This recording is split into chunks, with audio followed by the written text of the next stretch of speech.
Please, just let me go home. My voice cracked as rain hammered the alley around us. 5 men in black suits formed a semicircle, trapping me against the brick wall. Beyond them, under the single flickering streetlight, he stood. Kong Do-hyun. I didn't know his name yet, but I knew the gun in his hand. I knew the body at his feet, still bleeding into the puddles. And I knew, God, I knew, I was supposed to be dead too. You saw nothing. His voice cut through the rain like ice. Come with us or die here. My knees buckled. The wilted chrysanthemums I'd been carrying scattered across the wet pavement. The last bouquet from the shop, the one I was supposed to deliver tomorrow morning. My fingers trembled as I pressed them against the wall behind me, searching for something solid. Something real. I won't tell anyone, I whispered. I swear. I was just taking a shortcut home. I didn't see anything. I didn't. You're lying. He stepped forward.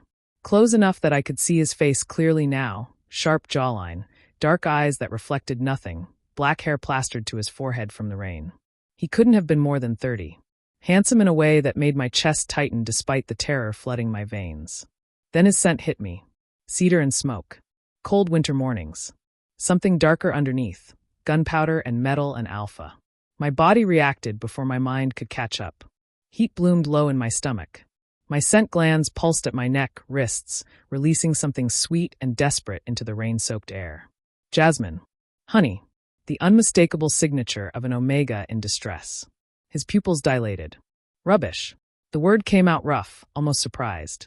He turned his head sharply, jaw clenched. Get him in the car. Now. Hands grabbed my arms. I struggled, pointless, pathetic, as they dragged me toward the black sedan idling at the alley's mouth. The chrysanthemums disappeared under their boots. Wait, please, I have work tomorrow. I need to. Shut up. The car door slammed. Leather seats. Tinted windows. The world outside blurred into streaks of neon and rain as we pulled into Seoul's midnight traffic. I sat wedged between 2 guards, their alpha sense overwhelming wrong. My body screamed for me to run, even though there was nowhere to go. Do-hyun sat in the passenger seat. He hadn't looked at me once since we got in the car. 20 minutes later, we stopped. The building stretched into the clouds, glass and steel, the kind of place I'd only ever walked past on my way to the subway. The lobby gleamed. Marble floors. Modern art I didn't understand. A receptionist who didn't even glance up as we crossed to the private elevator. Penthouse, one of the guards said into his phone. Bringing in the witness. The elevator climbed. My ears popped. I watched the floor numbers rise, 40, 50, 60, until we reached the top. The doors opened directly into an apartment. No, not an apartment. A palace made of windows. Floor-to-ceiling glass overlooking all of Seoul. The city sprawling beneath us like a circuit board of light. Minimalist furniture. White walls. Everything cold and perfect and untouched. Sit. I turned. Do-hyun stood in the center of the living room, rain still dripping from his coat. He'd removed his jacket. The gun was gone, probably. I couldn't see it anymore, but I felt its ghost against my ribs. Before I tell you what happened next, subscribe to Starry-Eyed Lovers, and tell me where you're watching from. I didn't sit. My legs wouldn't bend. I asked nicely. He stepped closer. Not threatening, that would have been easier. Just inevitable, like gravity. You're staying until I decide you're not a threat. I'm a flower shop worker. The words tumbled out too fast. I make $12 an hour. I live in a 1-room apartment in Dongdaemun. What threat could I possibly be? You're an omega. His eyes locked on mine. Up close, I could see flecks of amber in the dark brown. Could see the exhaustion carved into the lines around his mouth. The shadow of something that might have been pain if he'd allowed himself to feel it. That alone makes you dangerous. My breath caught. I don't understand. You don't need to. He circled me slowly, deliberate, predatory. Assessing. What's your name? Han Jae-min. How old are you, Han Jae-min? 21. Family? I swallowed. None. Something flickered across his face. Gone before I could name it. Friends? Boyfriend? Anyone who'll notice you're missing. The truth tasted bitter. No. He stopped directly in front of me. Close enough that his scent wrapped around me like smoke, making my head swim. Close enough that I had to tilt my chin up to meet his eyes. I was small, always had been, barely 5'6", but he made me feel microscopic. Then no one will come looking. His voice dropped lower.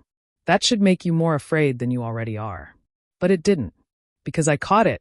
the tremor in his right hand before he curled it into a fist. The way his jaw tightened when my scent sweetened in response to his proximity. The exhaustion that weighed down his shoulders like he'd been holding up the sky for too long. This man was a killer. I'd watched him end a life without hesitation. But right now, he looked like he wanted to run as badly as I did. Guest room. He turned away sharply. Second door on the left. Don't try the windows, they don't open. Don't touch anything. Don't leave the room. For how long? Until I say otherwise. He walked toward what looked like a study, then paused in the doorway. When he spoke again, his back was still turned. There's food in the kitchen if you're hungry. Bathroom is stocked. You'll find clothes in the closet that should fit. I stared at him. Why are you? Because killing you would be wasteful. He disappeared into the study. And I don't waste things. The door clicked shut. I stood frozen in the massive living room for 5 minutes before my legs finally moved. The guest room was larger than my entire apartment. King bed, attached bathroom. A closet full of expensive clothes with the tags still attached. Designer labels I recognized from store windows. Everything neutral, untouched, like a hotel room that had never held a guest. I locked the door from the inside. Not that it mattered, he probably had keys. But the small click of the bolt sliding home made me feel fractionally less like prey. The bed was obscenely soft. I sat on the edge, still wearing my damp clothes, and finally let myself shake. I should have been terrified. I was terrified. But underneath the fear, something else pulsed. Recognition. The same instinct that had made my body respond to his scent in the alley. The same gravitational pull that made me want to follow him into that study and demand to know why he looked so unbearably alone. Fated bonds were supposed to be myths. Stories omegas told themselves to feel less disposable in a world run by alphas. I'd never believed in them. But I felt it now, singing in my blood, whispering that the most dangerous man in Seoul was somehow meant to be mine. I pressed my hands over my face and tried not to cry. The clock on the nightstand read 2:47 a.m. when I heard footsteps in the hallway. They stopped outside my door.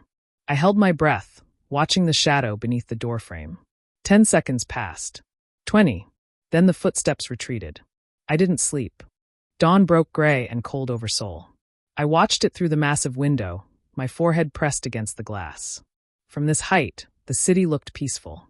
Like all the violence and desperation happened somewhere else. A knock at the door made me jump. It's open.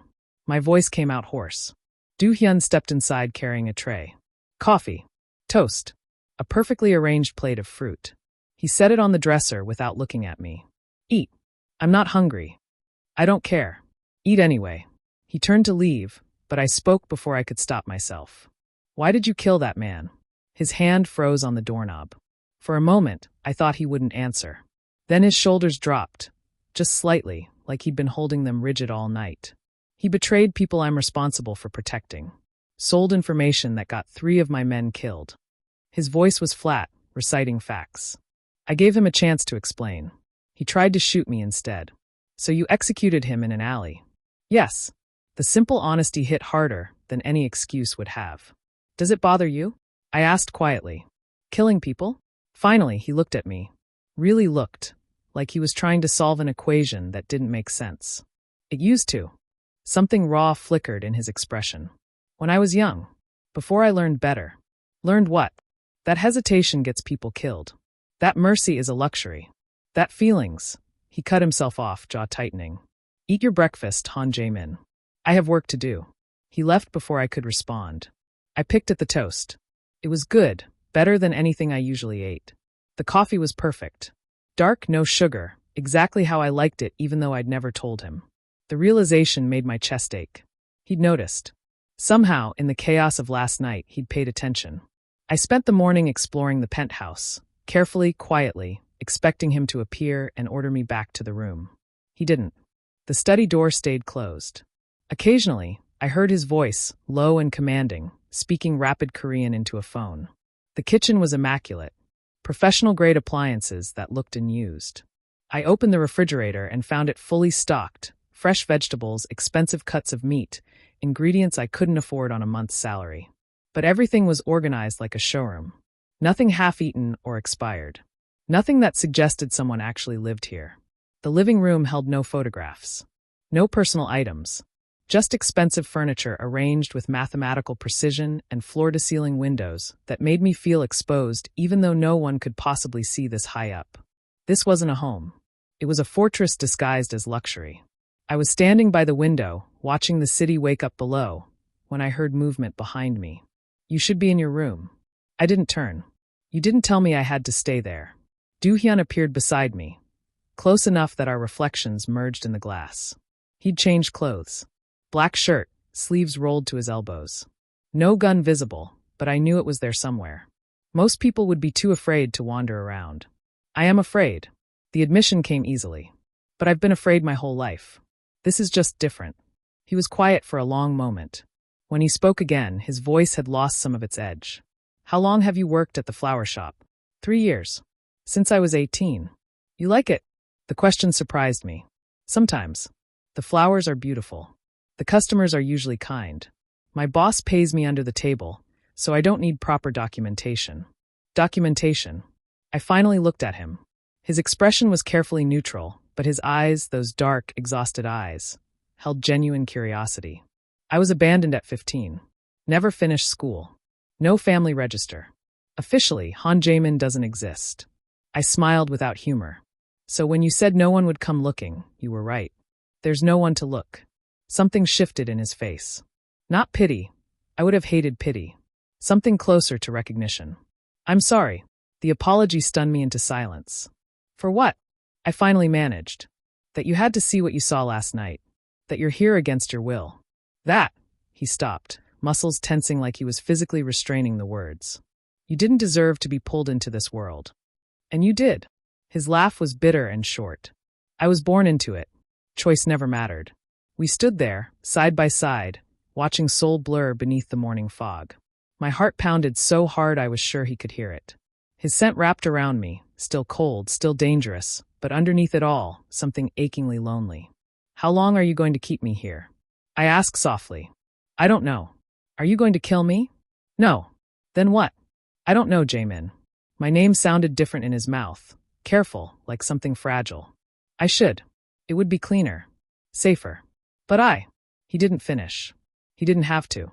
Because when he finally looked at me, really looked, I saw the truth reflected in his eyes. The same impossible recognition that had flooded my body in the alley. The same gravitational pull that made no sense, and every sense simultaneously. He felt it too. The fated bond we were both supposed to be too smart to believe in. And it terrified him more than any gun ever could. "You're burning up." Do-hyun's voice cut through the fog in my head. I blinked, trying to focus, but the world had gone soft around the edges. Heat radiated from my core, spreading through my limbs like wildfire. "I'm fine." The lie came out breathless. I need water." I'd woken up drenched in sweat, my body aching with a need I recognized too well. Heat. 3 days early. Impossible timing. My suppressants were back in my apartment, tucked in the bathroom cabinet I'd never see again. I stumbled toward the kitchen, gripping furniture for balance. Every step sent electricity through my nerves. My scent glands throbbed, releasing waves of jasmine so sweet it made my own head spin.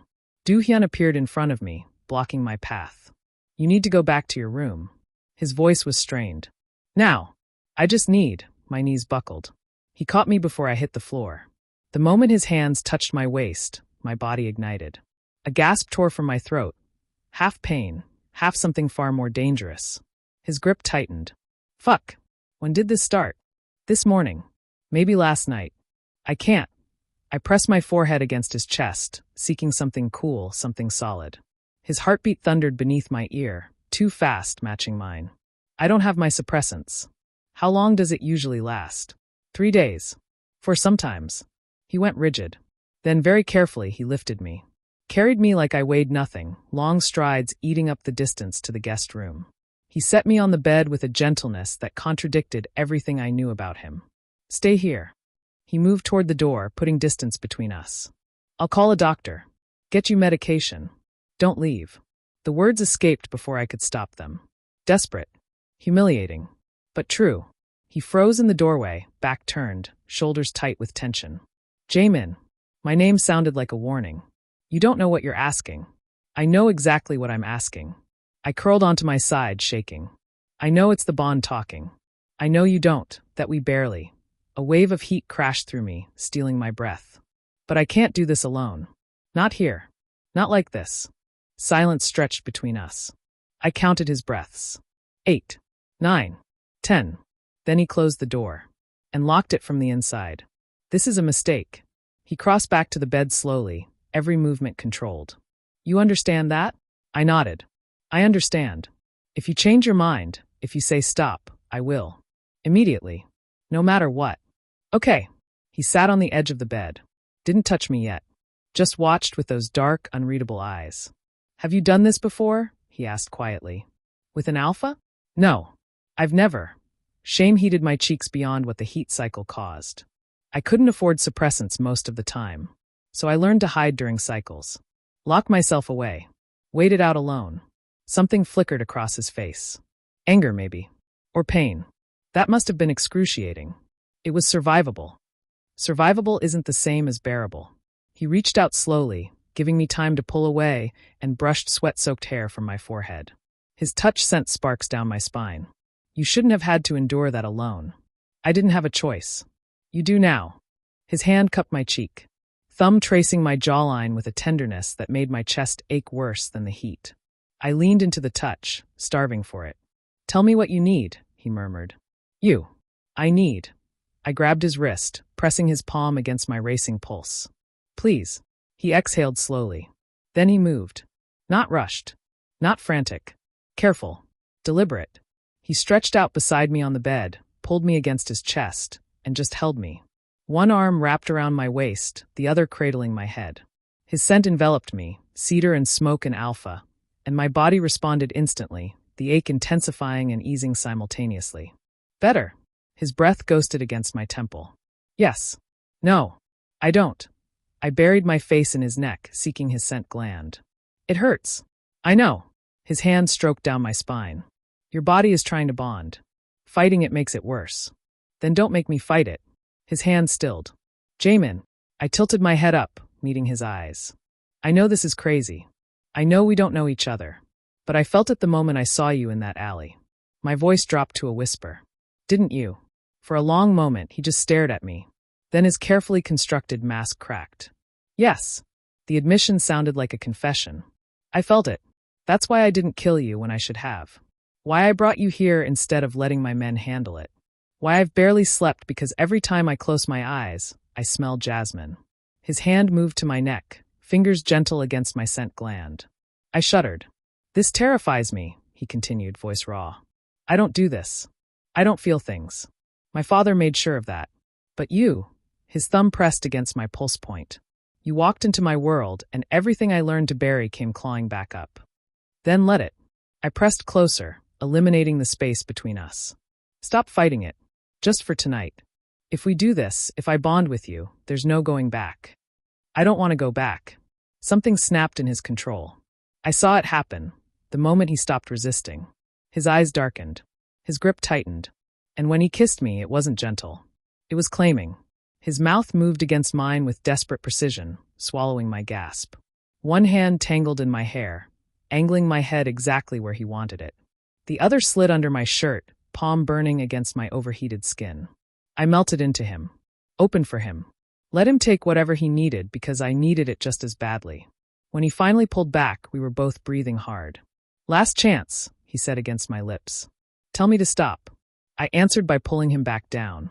Afterward, we lay tangled together in sheets damp with sweat and satisfaction. My body still hummed, the heat cycle far from over, but the desperate edge had dulled. I felt boneless. Safe. Complete in a way I'd never experienced. Do-hyun's fingers traced lazy patterns on my bare shoulder. He hadn't said anything for 10 minutes, just held me like he was memorizing the feel of me. I've never done that before, he finally murmured. I turned to look at him. What? Been gentle with someone. His eyes met mine, vulnerability naked in his expression. Wanted to be gentle. My entire life has been about control. Dominance. Taking what I need without asking. His hand cupped my face. But with you, all I wanted was to make it good. To give you what you needed instead of just taking. My throat tightened. It was good. I didn't have words for what it was. I know. He pressed his forehead against mine. I felt it too. We lay in silence, breathing in sync. Outside the windows, Seoul continued its relentless pace. But in this room, time felt suspended. What happens now? I asked quietly. I don't know. Honest. Always honest. I should let you go. Give you money, set you up somewhere safe, pretend this never happened. But I don't want to. His arm tightened around me. I want to keep you here. Lock the doors. Make sure nothing in this world can touch you. He laughed bitterly. Which makes me exactly the kind of monster I always knew I was. You're not a monster. I kill people for a living, Jaemin. And you held me through my heat like I was something precious. I placed my hand over his heart. Monsters don't do that. Maybe I'm just a monster who found something worth being gentle for. The words settled between us, heavy with implication. A promise. A warning. A question he was too afraid to ask out loud. Would I stay? Could I stay in this world of violence and luxury, with a man who admitted he wanted to cage me as much as cherish me? Before I could answer, before I even knew what my answer would be, my stomach cramped viciously. I curled into myself with a whimper. It's starting again, Do-hyun said, reading my body's signals. The medication would help, but it would take hours to arrive. It's fine. I can. Another cramp cut me off. No. He pulled me against him, one hand splaying across my lower stomach, radiating warmth. You're not doing this alone anymore. Not while I'm here. Do-hyun, let me take care of you. His lips brushed my temple. Please, let me do this one decent thing.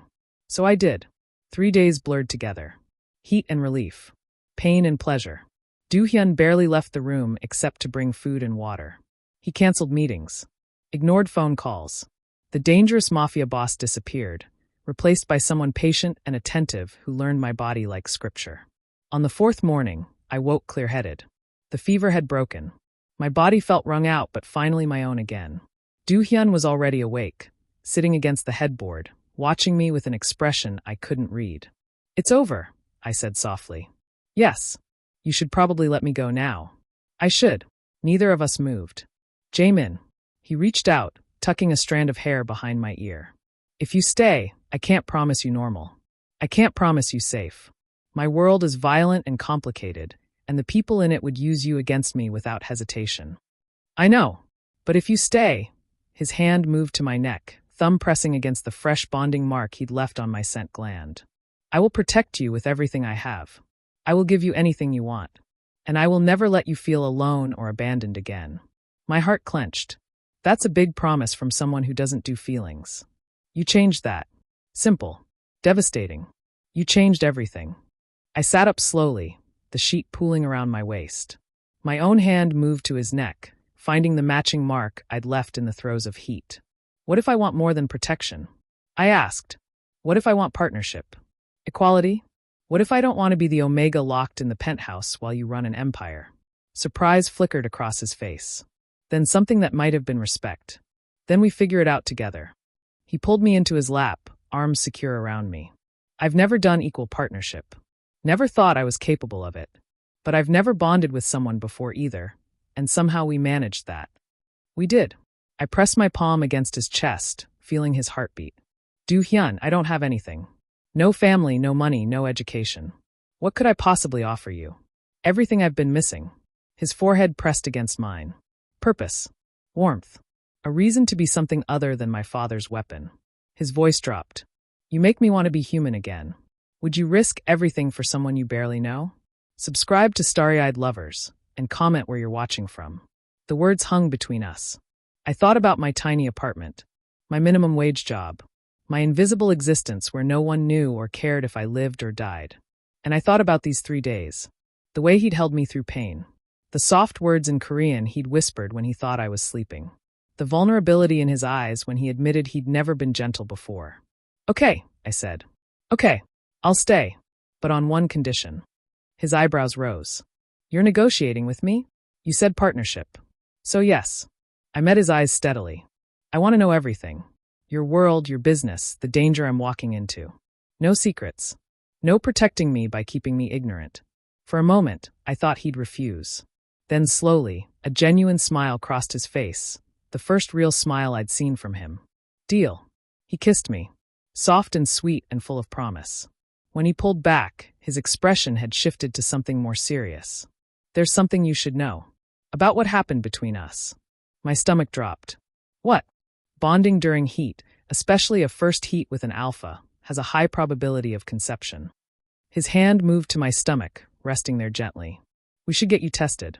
Just to be sure. The implication hit me like a train. Pregnant. I could be pregnant right now. Would you? I couldn't finish the question. Want it? He said it for me. Yes. Unequivocally yes. But what matters is what you want. Your choice. Always your choice. I stared at him. This man who killed without hesitation. Who'd kidnapped me. Who admitted he wanted to cage me. But who also held me like I was precious. Who offered me choice when he could have just taken. Who looked at me like I was the answer to a question he'd been asking his whole life. Let's find out first, I said finally. Then we'll decide together. Together. He tested the word like it was foreign.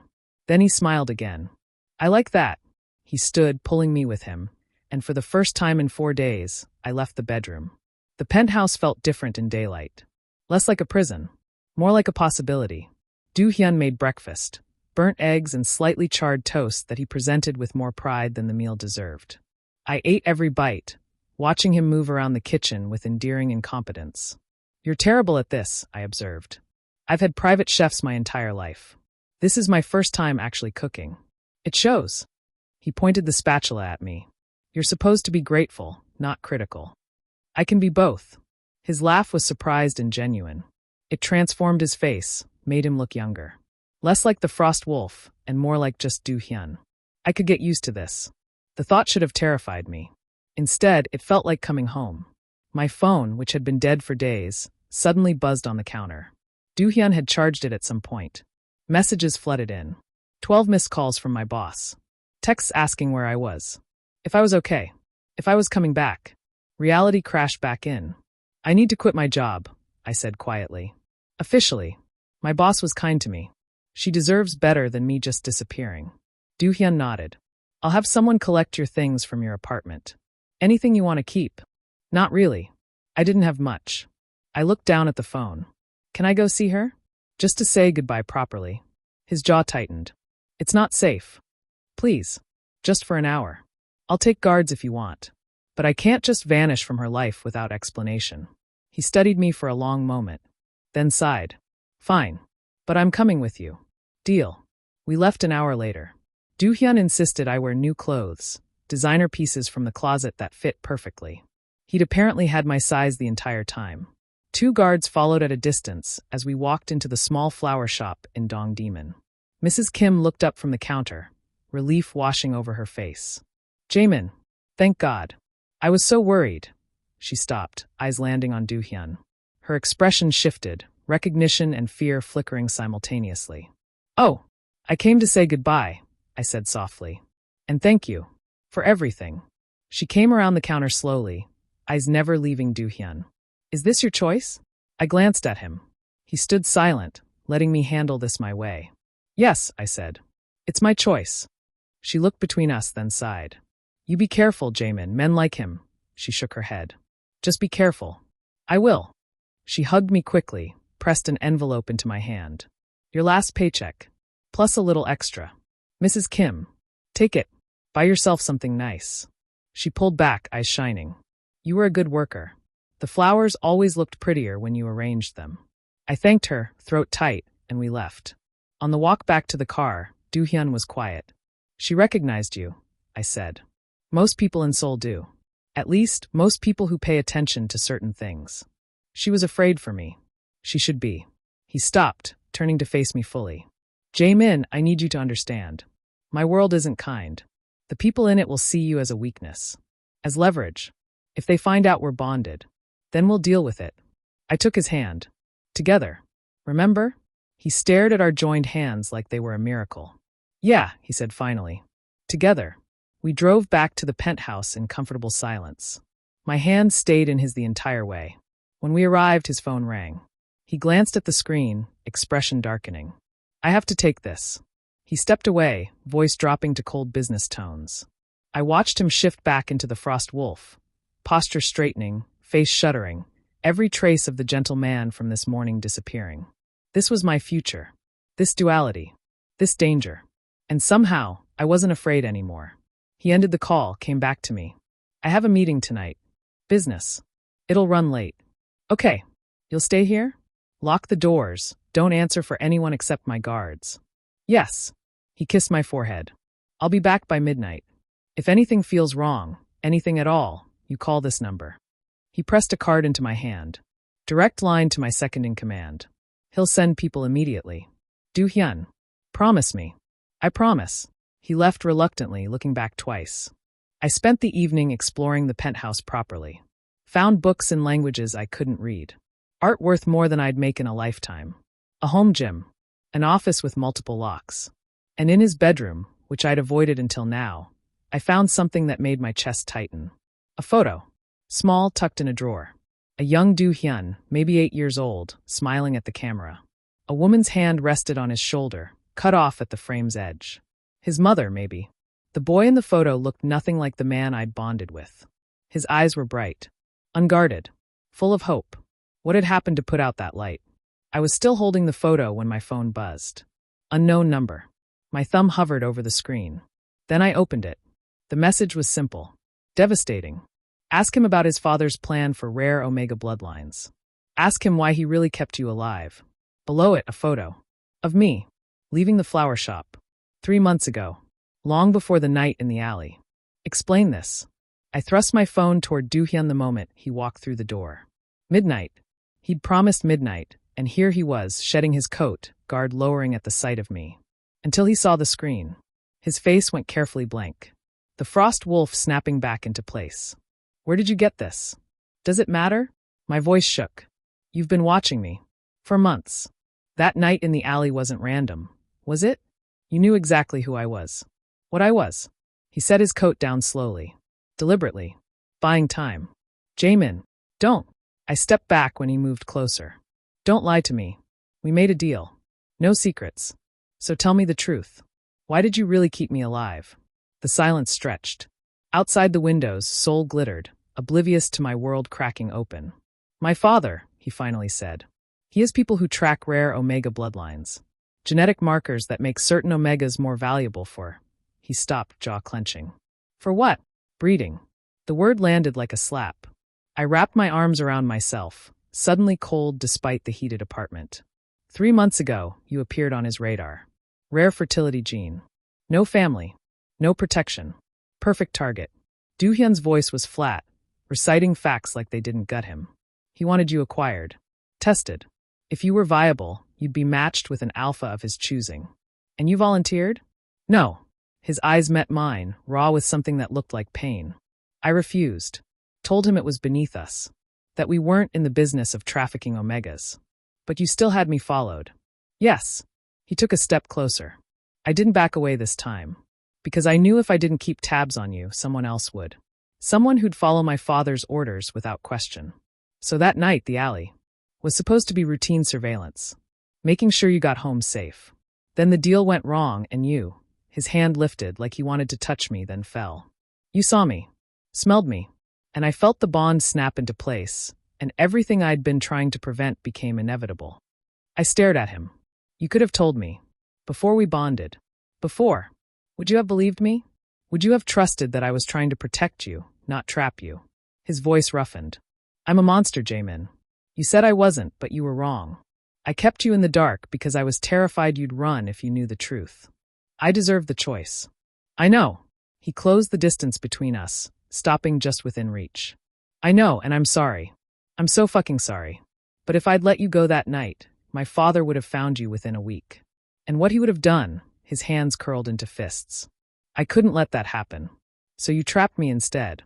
I gave you a cage with better bars. Bitter. Honest. I won't pretend it was noble. I wanted you. The bond wanted you. And I convinced myself keeping you here was protection when really, I was just too selfish to let you go. My throat burned. Who sent the message? I don't know. But I'll find out. He pulled out his phone, fingers flying across the screen. I'm having my people trace it now. If someone's been watching you, watching us, they're either working for my father or they're trying to destabilize me. Which is worse? Both are bad. He pocketed his phone, attention returning fully to me. Jaemin, I need you to understand something. My world doesn't forgive weakness. If they know we're bonded, they'll use you. If they know I care about you, his voice cracked slightly, they'll hurt you to hurt me. Then why bond with me at all? Why not just keep your distance? Because I couldn't. Simple. Devastating. I tried. For 3 months, I watched you from a distance, told myself I was just making sure you were safe. But every time I saw you smile at customers in that flower shop, every time you walked home alone in the rain, I wanted. He stopped, chest rising with a sharp breath. I wanted things I'd never let myself want before. Like what? Someone to come home to. Someone who'd look at me like I was human instead of a weapon. Someone who'd make me want to be better than what my father made me. His hand finally touched my cheek, tentative. I wanted you. I should have pulled away. Should have been angrier. Should have demanded he take me somewhere safe and leave me alone. Instead, I leaned into his touch. I hate that you lied. I know. I hate that you've been watching me. That this whole thing might have been orchestrated. I know. But I don't think, my voice wavered. I don't think the bond was fake. Was it? What we felt in the alley. What happened during my heat. That was real. His thumb traced my cheekbone. It was the most real thing in my life. The bond doesn't lie, Jamin. You can manipulate circumstances, but you can't fake recognition at a soul level. How do I know you're telling the truth now? You don't. He pulled his hand back, giving me space. I've given you every reason not to trust me. All I can do is promise that from this moment forward, no more secrets. No more protection through ignorance. You want to know about my world? I'll tell you. You want to understand the danger? I'll show you. His eyes held mine. And if you want to leave, I'll let you go. I'll set you up somewhere my father can't reach. Give you enough money to disappear. You'll never have to see me again. The offer hung between us. Genuine. Terrifying in its sincerity. And if I stay, then I'll spend the rest of my life proving you didn't make a mistake. I studied his face. The exhaustion carved into his features. The vulnerability he was allowing me to see, despite everything in his training screaming to hide it. I need to think. He nodded. Started to turn away. Do-hyun. He stopped. Where's your mother? His shoulders tensed. For a moment, I thought he wouldn't answer. Then quietly. Dead. When I was 9, my father said she made me soft. That I cried too much, clung to her too much. So his voice went flat. Removed the problem. Horror washed through me. He killed her. He had someone else do it. Made it look like an accident. Then he spent the next 2 decades training the weakness out of me. Do-hyun's laugh was hollow. Until you walked into my life and undid everything in a single night. I crossed to him. Wrapped my arms around him from behind. Pressed my forehead against his back. I'm sorry. Don't be sorry for me. I'm the villain in this story. No. I held him tighter. You're the villain your father created. But you're also the man who held me through my heat. Who cooked me terrible breakfast. Who looks at me like my voice broke. Like I matter. He turned in my arms, pulling me close. You do matter. More than anything. We stood like that for a long time. 2 broken people holding each other in a penthouse above a city that would destroy us both if it could. Finally, I pulled back enough to meet his eyes. I need to get tested. For pregnancy. His expression shifted, hope and fear warring. Now. Tomorrow. But I need to know. I took his hand, placed it on my stomach. If I'm carrying your child, everything changes. I can't make decisions about leaving or staying without knowing. Whatever the result, I meant what I said. Your choice. Always. I know. I did know. Despite everything, I believed him. But I also know you want this. I could see it during my heat. The way you touched my stomach. The way you talked about the future like it was something possible. I've never wanted anything as much as I want a family with you. Raw honesty. But not if it traps you. Not if it's another cage. I kissed him. Soft. Brief. A promise or a goodbye, I wasn't sure yet. Let's find out first. Then we decide. The doctor came to the penthouse at dawn. A woman in her 50s, professional and discreet, who asked no questions about why a mafia boss was hovering anxiously while she drew my blood. Results in 2 hours, she said, packing her kit. I'll call. Those 2 hours were the longest of my life. Do-hyun made breakfast again. Less burnt this time, maybe because he was too nervous to focus on anything else. We ate in silence, both pretending not to watch the clock. When his phone finally rang, he nearly dropped it. Dr. Yoon. He put it on speaker, hand finding mine. Go ahead. Congratulations, Mr. Kong. The test is positive. Based on hormone levels, I'd estimate conception occurred 4 to 5 days ago. Given the circumstances, she paused delicately, it's highly likely we're looking at multiples. The room tilted. I gripped Do-hyun's hand harder. Multiples, he repeated. How many? Too early to determine. But omega pregnancies during bonding heat, especially first bonds, often result in twins or triplets. I'd recommend an ultrasound in 3 weeks for confirmation. Thank you, Dr. Yoon. He ended the call. We sat frozen, hands clasped, both processing. Jaemin, I'm pregnant. The words felt surreal. With possibly more than one baby. Yes. Your babies. Yes. His voice was rough with emotion. But only if I meant what I said. Your choice. If you want. I want to keep them. The words came out before I fully thought them through. But the moment I said them, I knew they were true. You're sure? He turned to face me fully. You understand what this means? You'll be tied to me. To my world. You'll be a target for anyone wanting to hurt me. I know. I placed my free hand over my stomach. Flat now, but maybe not for long. I grew up alone. Abandoned. I swore if I ever had a family, I'd never let them feel that way. Never let them wonder if they were wanted. I met his eyes. So yes, I'm sure. Have you ever made a choice that changed everything? Comment below, and tell us where you're watching from.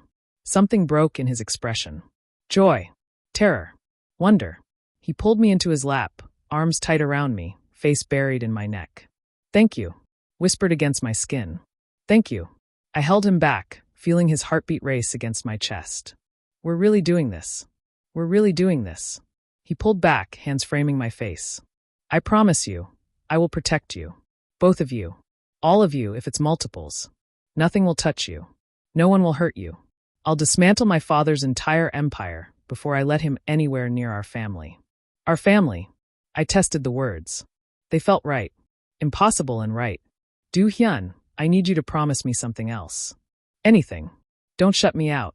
Don't try to protect me by keeping me ignorant. If we're doing this, if we're bringing children into your world, I need to understand it. All of it. He hesitated, then nodded. Okay, starting now. No more secrets. Tell me about your father. His jaw tightened, but he didn't deflect. Kong Jun-sik, patriarch of the Kong Syndicate. Ruthless, cunning, completely devoid of empathy. He built his empire by being willing to do things other families considered beneath them. He took a breath, including the thing I told you about last night, the bloodline tracking. He's obsessed with creating perfect Mafia heirs. Strong alphas bred from rare omegas. And when he finds out about me, about the pregnancy, he'll try to take control. Claim the children as Syndicate property. You as a breeding asset. Do-hyun's hands tightened on me. Which is why we need to move fast. I'm calling a Syndicate meeting for tomorrow night. I'm going to claim leadership. Force a vote. Can you win? I don't know. I have support, more than my father knows. But it'll be close. He met my eyes. If I lose, we run. Tonight. I have resources he doesn't know about. We disappear. And if you win, then you become the legitimate partner of the Syndicate leader. Protected by our laws. Untouchable. His voice hardened. And my father becomes the one who needs to run. I should have been terrified. Maybe I was. But underneath the fear, something else burned. Hope. When do we start? A slow smile crossed his face, fierce and proud. Right now. He stood, pulling me with him. And for the first time since bonding, I felt like his equal. Not the omega he'd trapped. Not the weakness he needed to protect. His partner. His choice. His future. And somewhere deep inside me, already dividing and growing our children. The family neither of us thought we'd ever have. The family we'd burn the world to protect.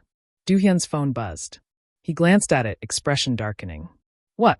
Message from my second-in-command. My father just called an emergency Syndicate meeting.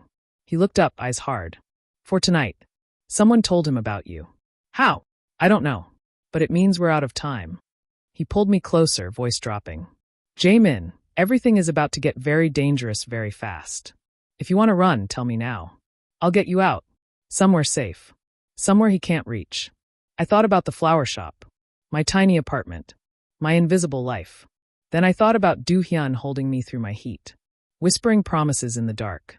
Looking at me like I was his salvation. No running. I squeezed his hand. We faced this together. His eyes searched mine. Then he nodded. Together. But even as he said it, I saw the fear underneath. The certainty that no matter how this ended, someone was going to bleed. I just prayed it wouldn't be us. You brought him here? Kong Jun-sik's voice cut through the Syndicate hall like a blade.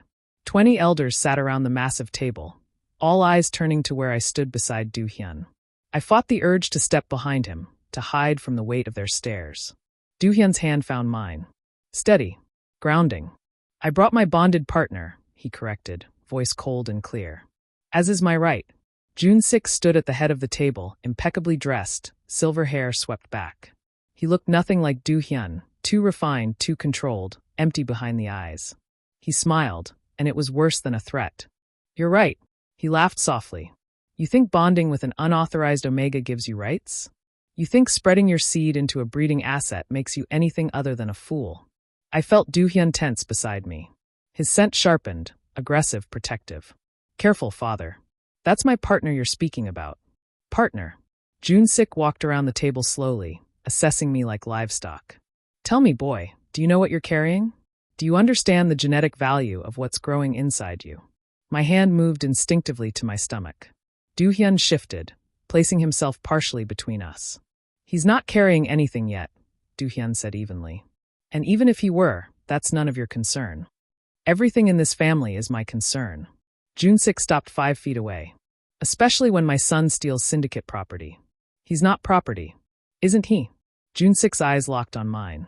Abandoned at 15. No family register. Genetically rare. I had him marked for acquisition 3 months ago. The moment you bonded with him without permission, you stole what was mine.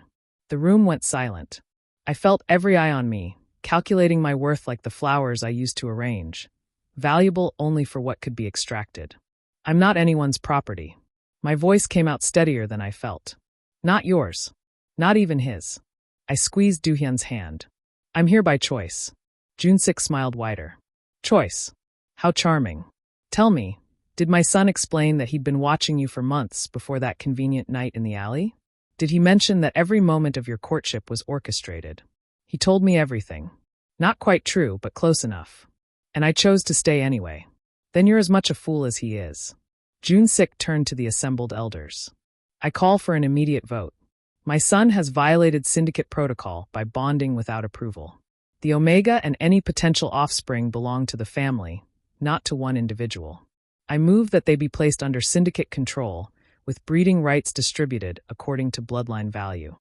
Horror washed through me. Breeding rights. Like I was a horse. You can't, I started. Second. One of the elders, a man with scarred hands, raised his hand. Third. Another. Do-hyun released my hand and stepped forward. I challenge that motion. And I challenge your leadership, father. Right here. Right now. The room erupted. Voices overlapping, some shocked, some excited. Jun-sik held up a hand, and silence fell instantly. You challenge me? His voice was soft. Dangerous. On what grounds? On the grounds that you've corrupted everything this Syndicate stood for. That you've turned us into traffickers and slavers. That you've violated our code repeatedly for personal gain. Do-hyun pulled a tablet from his jacket, tossed it on the table. 3 years of evidence. Embezzlement. Unauthorized hits. Deals with organizations we swore never to work with. All documented. Jun-sik didn't even glance at the tablet. Bold. But ultimately pointless. You think these men will follow you? A boy who's gone soft over an Omega? Who abandoned duty for sentiment. I think they'll follow strength. And I think they're tired of your cruelty. Do-hyun's voice hardened. I call for a vote. Leadership challenge. Traditional rules. If I win, I take control of the Syndicate and you're exiled. If you win, he stopped, jaw clenching. If I win, I take the Omega. And whatever he's carrying becomes Syndicate property. You'll watch me breed him properly. Jun-sik's smile was vicious. Those are my terms. My stomach turned. Do-hyun's scent spiked with rage. Agreed, he said quietly. Too quietly. Before I could protest, Jun-sik pulled a gun. The world slowed. I saw his arm raise. Saw the barrel point not at Do-hyun but at me. Saw his finger tighten on the trigger. If I can't have him. Do-hyun moved. The gunshot was deafening in the closed space. Do-hyun's body slammed into mine, driving us both to the floor. Heat bloomed across my shoulder. Pain, sharp and immediate. But when I looked up, Do-hyun was standing over me, face twisted in fury. The bullet had grazed him. Blood seeped through his shirt at the shoulder, but he was upright, moving. He'd taken the shot meant for me. You tried to kill him. Do-hyun's voice was empty of everything except cold certainty. In front of the entire syndicate. You just violated every law we have. Jun-sik lowered the gun slowly. Too late, he realized his mistake. Around the table, elders were standing, faces hard with judgment. He's my son. I was teaching him a lesson about. You aimed at an unarmed Omega. Elder Kim, the scarred man who'd seconded Jun-sik's motion, spoke with disgust. Whatever else he is, he's bonded to your son. That makes him family by our laws. You just tried to murder family. I vote for the son. Elder Park stood. Leadership passes to Kong Do-hyun. Second, Elder Kim. Third, another voice. One by one they stood. One by one they voted.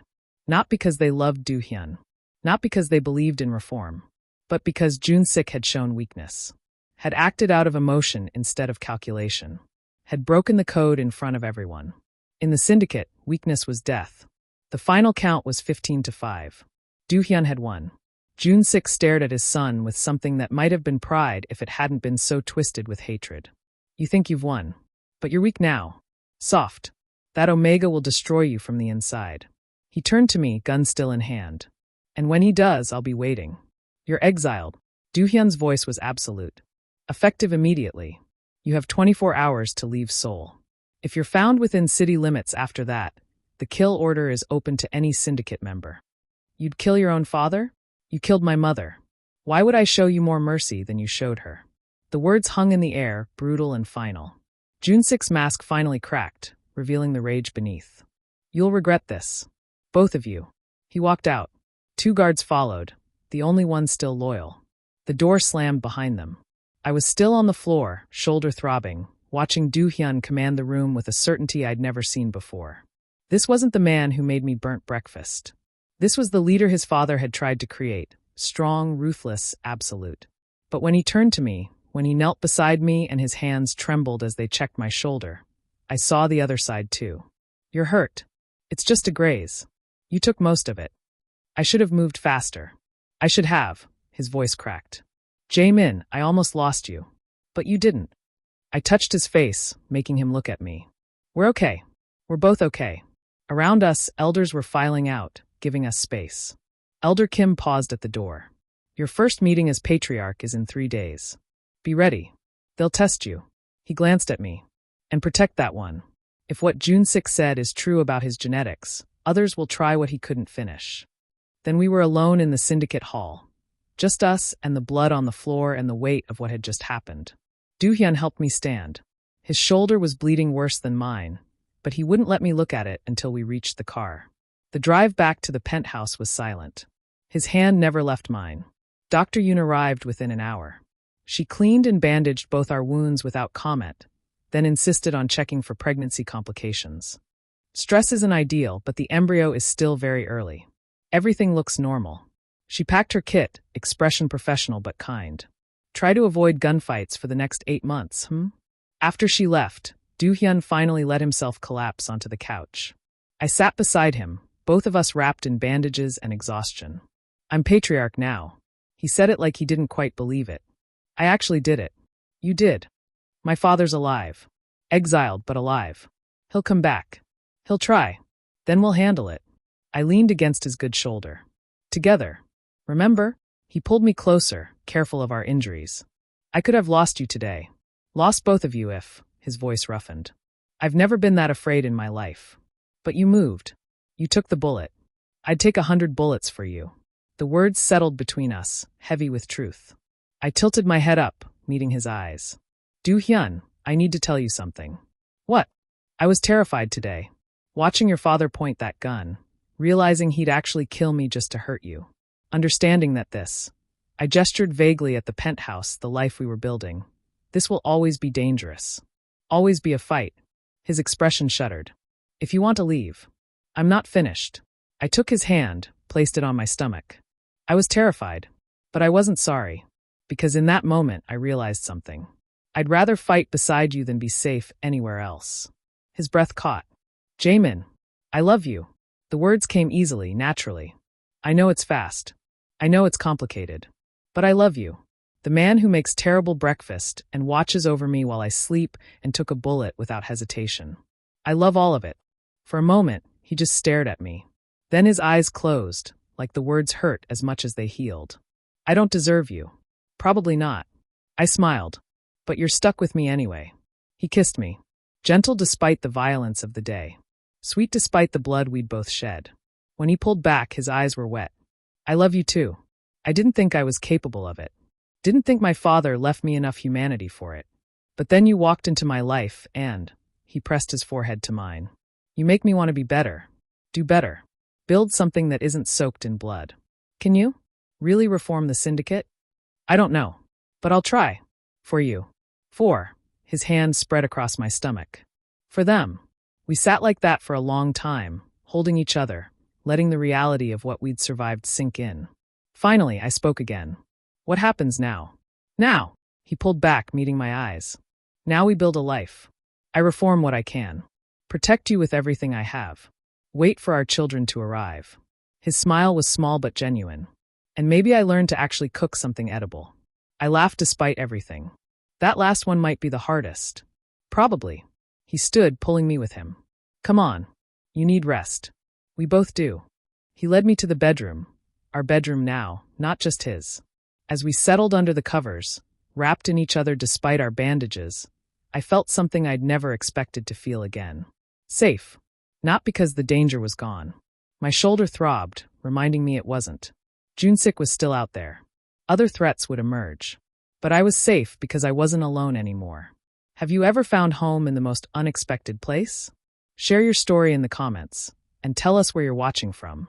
Jaemin. Doohyun's voice was drowsy in the darkness. Yeah. Thank you for choosing me. For choosing us. I pressed closer, listening to his heartbeat. Thank you for giving me something worth choosing. Sleep came easier than it should have. Maybe because we'd survived the worst. Maybe because we were too exhausted to worry about tomorrow. Or maybe because for the first time in both our lives, we had something worth fighting for. Each other. Our future. Our family. And in the morning, we'd start building it, one imperfect, dangerous, beautiful day at a time.